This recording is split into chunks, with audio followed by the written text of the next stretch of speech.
years ago would get his chance now to stand up and introduce this whole Nasera agenda, this whole Megan agenda.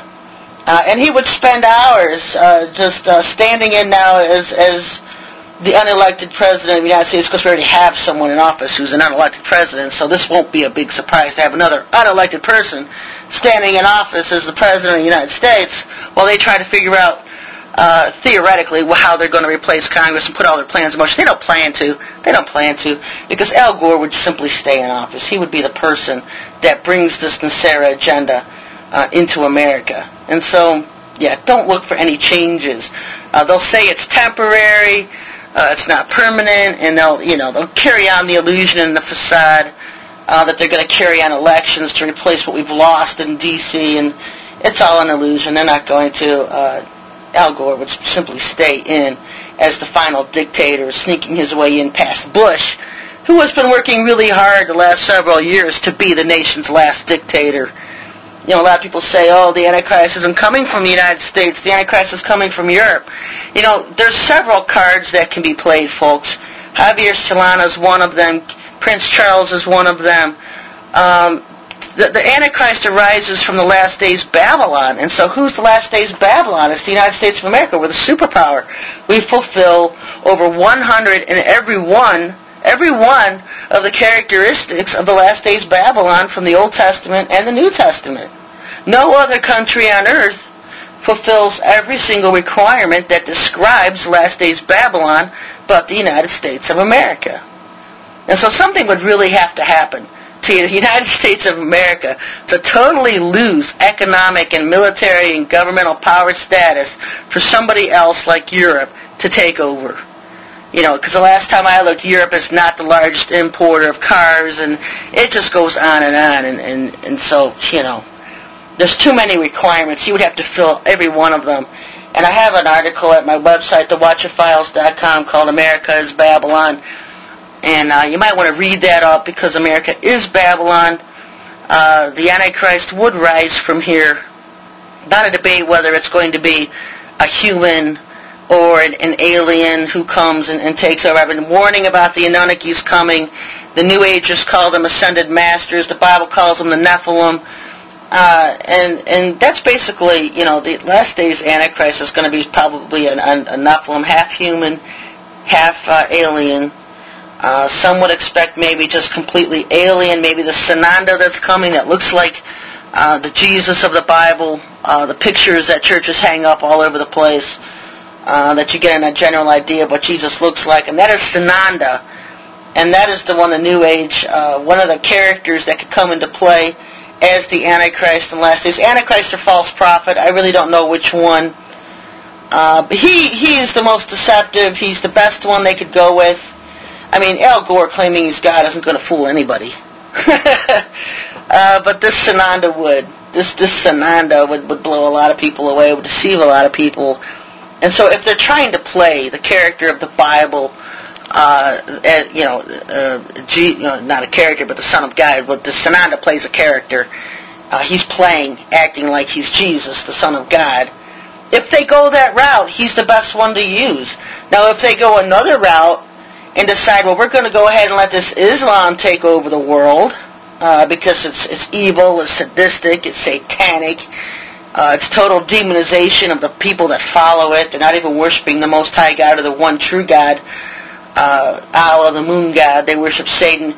Islam was created by the Vatican. It was created by the Vatican years ago. They set up this Muhammad with his wife, believing himself to be a prophet. When he admitted to himself, he admitted to others around him that he thought he was being fooled by demons and evil spirits. And it was his wife, who was a Jesuit, who had a straight link to the Vatican, who convinced him that he was a prophet, a prophet of the one true God. And so the whole charade went on from there. Islam being a total creation of the Vatican.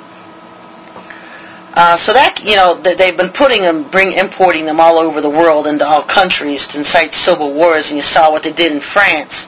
They're not peace-loving. To them, you either convert to Islam or you die. And so that's another card they could play to completely wipe out Christianity. Because Christianity is such a minority in the world right now.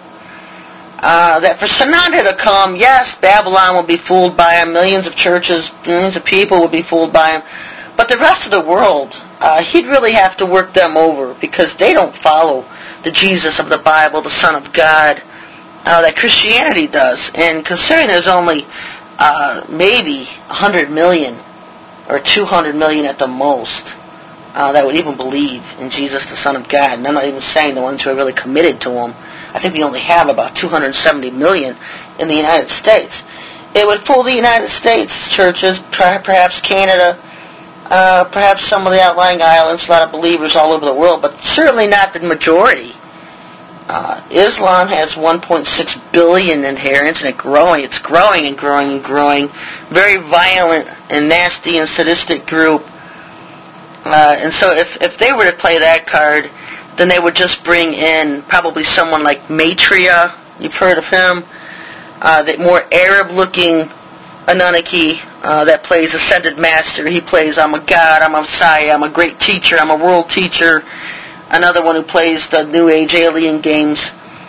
So he would rise to dominance on that card if they played the Islam is going to rule the world one.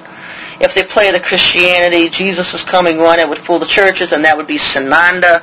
They have several different ones waiting in their wings because they don't even know which one's going to rise to power. And so that's why you can't say, oh, it's going to be this one, and that's all there is. This one's going to rise, that's it, because there's too many different ways that Satan can come to power to deceive the world. And so all you can do is sit back and watch the events as they happen and try to analyze them to see which way they're going now. You know, which way are they going, which card's being played, who's being stood up, who's being sat down, because they'll stand somebody up, they'll protect them, and then they use them for what they're worth, and they take the protection away, and that person goes crashing down, and they stand somebody else up. And so that's pretty much the way all these Satan groups work. And so, you know, a lot of things that could be happening. I always had warned that Nasera could be announced in May, June, and July. May, June, and July are like the dominant months for destroying the government that we have in America and establishing another one. And it's always been like the green light for the alien and New Age agenda to go ahead, it's your turn, just play your card, move your piece on the chessboard, and see if you can actually come to power with it this time.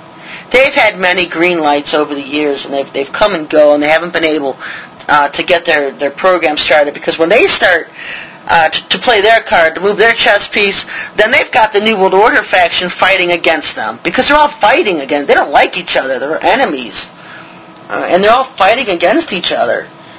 And so, you know, every time the Illuminati, the New World Order clan, with the Bushes and Cheneys and the Rockefellers, Rothschilds, whenever they start to do something, then the aliens will fight against them behind the scenes and that you don't see out in the public view. And then when the aliens start to do something, the New World Order crowd fights against them. So they're both fighting for position. But if the Capitol building blows, if it blows up, it's probably definitely the alien agenda that's going to come out of it, led by Al Gore. Hillary Clinton will have her feet and claws into it. Buddy of Al Gore's, and she's part of the whole Nasera agenda too. I have websites on this, NaseraSucks.com and OmegansAreLiars.com. Omegans Are Liars, I've had that one up for quite a while. And NaseraSucks.com, put that up last year.